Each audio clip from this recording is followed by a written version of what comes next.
Hi, this is Eric, Parts Doctor, and today I'm going to show you how to replace the drum baffle on your Whirlpool dryer. These instructions apply to dryers made by Whirlpool, including Maytag, Amana, and more.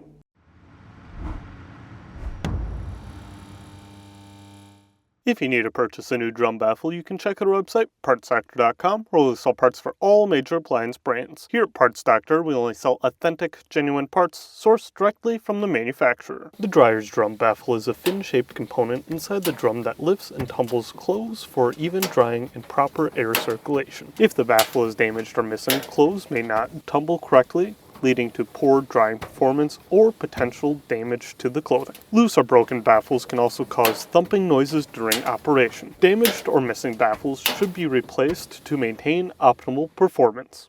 For this repair, we'll need access to the back of the dryer, so you may need to disconnect the vent hose. For this repair, we'll need to disconnect power to the dryer. To access the drum baffles, first we'll need to remove the top panel. Using a 5/16 driver, remove these two screws. Then, slide the top panel back, lift it up, and set it aside for reinstallation later. Next, open the dryer's door. Only rotate the drum of the dryer in a clockwise direction. Spinning the drum in the wrong direction can cause the belt to come loose from the motor or idler pulley.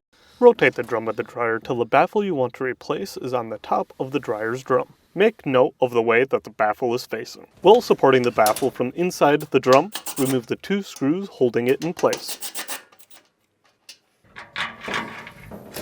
If you need to purchase a new drum baffle, you can check our website, partsdoctor.com. We'll leave a link in the description below. You will make sure that you are searching with the model number from the tag on your dryer to make sure you get the correct part. To install, align this groove on the drum baffle to the raised section of the tub here and install the screws.